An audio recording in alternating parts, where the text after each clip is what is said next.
नमस्कार, स्वागत है आप सभी का हमारे यूट्यूब चैनल गेट 90 में।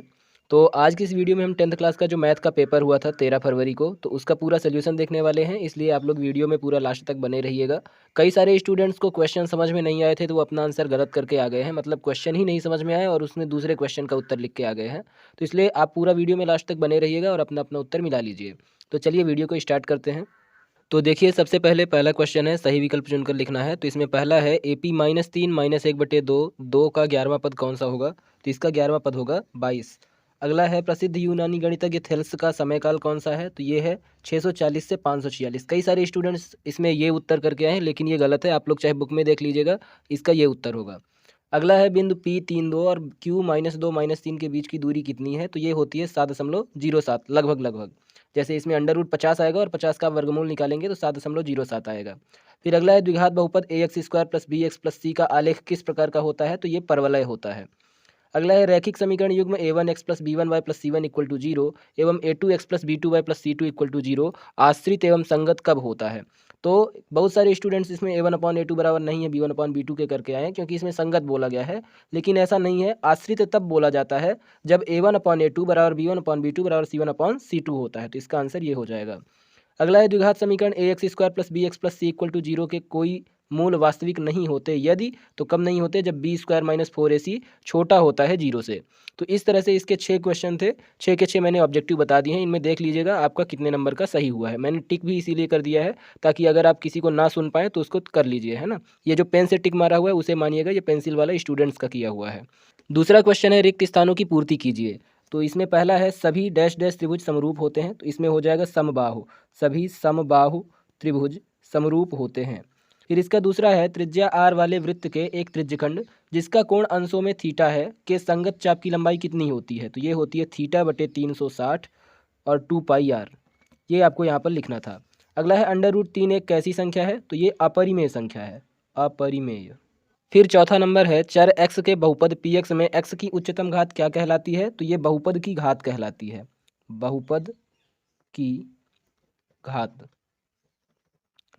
अगला है, द्विघाती समीकरण AX² + BX + C = 0 को हल करने हेतु द्विघाती सूत्र कौन सा है? तो बहुत सारे स्टूडेंट्स इसमें B² - 4AC लिख के आए हैं, लेकिन ये गलत है। इसका सूत्र होता है x = -b ± √B² - 4AC/2a।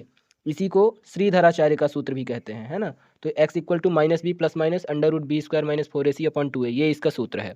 अगला है, समांतर श्रेणी 7, 13, 19 डैश डैश डैश 205 में पदों की संख्या कितनी है? तो इसमें पदों की संख्या है 34। आप लोग इसको हल करके भी चेक कर सकते हैं। तो ये रिक्त स्थान भी हो गया 6 नंबर का। अब आगे चलते हैं अगले क्वेश्चन में। अगला क्वेश्चन है, सत्य असत्य का तीसरा नंबर। तो इसका पहला है, अर्धगोले के आयतन का सूत्र 1/3 πr³ होता है जबकि r गोले की त्रिज्या है। तो ये असत्य हो जाएगा, क्योंकि अर्धगोले के आयतन का सूत्र 2/3 πr³ होता है। अगला है, त्रिकोणमितीय अनुपातों की सहायता से किसी वस्तु की ऊंचाई या लंबाई या दो सुदूर वस्तुओं के बीच की दूरी ज्ञात की जा सकती है। तो ये सत्य है। अगला है, दिए हुए प्रेक्षणों में वह मान जो सबसे अधिक बार आता है वह माध्य कहलाता है। तो ये असत्य हो जाएगा, क्योंकि वह बहुलक कहलाता है। किसी प्रयोग की सभी प्रारंभिक घटनाओं की प्रायिकताओं का योग 1 होता है। तो ये सत्य है। और वृत्त को दो बिंदुओं पर प्रतिच्छेद करने वाली रेखा को तिर्यक छेदी रेखा कहते हैं। ये असत्य है, क्योंकि उसे छेदक रेखा कहते हैं। एक निश्चित घटना की प्रायिकता 1 होती है। तो ये सत्य है। ये हो गया सत्य सत्य, आप लोग इसमें देख सकते हैं, इसीलिए मैंने टिक भी करता जा रहा हूँ ताकि अगर आपको सुनने में कोई डिस्टर्ब हो जाए, कन्फ्यूजन हो जाए, तो यहाँ पर आप देख करके भी कर सकते हैं। अगला क्वेश्चन है, चौथा नंबर, सही जोड़ी। तो सही जोड़ी में देखिए सबसे पहले है त्रिज्यखंड का क्षेत्रफल। तो त्रिज्यखंड के क्षेत्रफल का सूत्र होता है θ/360 πr²। तो ये हो जाएगा पहले का। अर्धगोले के आयतन का सूत्र होता है 2/3 πr³। Sine square 25 + cos square 25। तो इसमें लगेगा sine square theta + cos square theta बराबर कितना होता है? 1। तो ये हो जाएगा तीसरे का। फिर टेन थीटा की वैल्यू कितनी होती है? Sine theta cos theta. तो ये हो जाएगा चौथे का। फिर अगला है, सेक स्क्वायर थीटा -1। तो सेक स्क्वायर थीटा -1 का सूत्र होता है टेन स्क्वायर थीटा। तो ये हो जाएगा पाँचवें का। और टेन 30 डिग्री, तो टेन 30 डिग्री की वैल्यू कितनी होती है? 1/√3। तो ये हो जाएगा छठवें का आंसर, है ना? तो आप लोग यहाँ से देख लीजिएगा, ये पहले का, ये दूसरे का, ये तीसरा, ये चौथा, ये पाँचवा और ये छठा। अब देखिए पांचवा क्वेश्चन है, इसमें एक शब्द या एक वाक्य में उत्तर लिखना है। तो पहला है, द्विघात बहुपद AX² + BX + C के शून्यकों का गुणनफल का सूत्र लिखिए। तो शून्यकों के गुणनफल का सूत्र क्या होता है? आपको वहाँ लिखना था, शून्यकों का गुणनफल बराबर C/A। अगला है वृत्त के स्पर्श बिंदु की परिभाषा। तो अब यहाँ पर मैं लिख नहीं रहा हूँ, केवल बोले देता हूँ, तो आप लोग सुन लीजिएगा। किसी वृत्त की त्रिज्या एवं उसके स्पर्श रेखा के उभयनिष्ठ बिंदु को ही उसका स्पर्श बिंदु कहते हैं। अगला है एक वृत्त के वृत्तखंड के क्षेत्रफल का सूत्र लिखिए। तो वृत्तखंड के क्षेत्रफल का सूत्र होता है त्रिज्यखंड का क्षेत्रफल और माइनस त्रिभुज का क्षेत्रफल।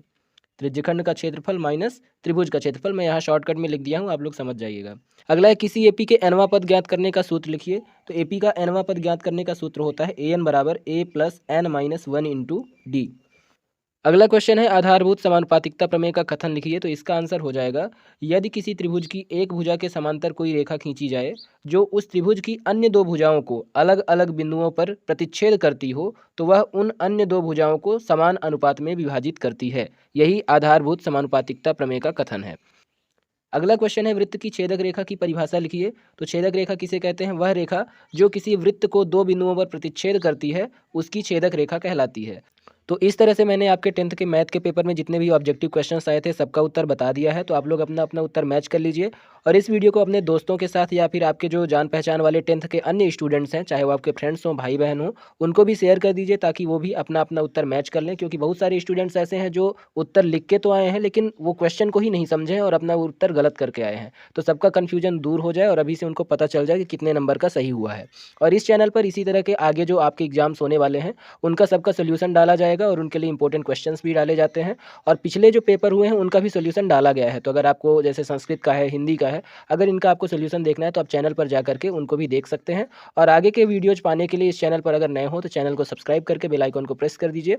मिलते हैं अगली वीडियो में, तब तक के लिए नमस्कार, धन्यवाद। वीडियो को लाइक करके कमेंट करना मत भूलिएगा।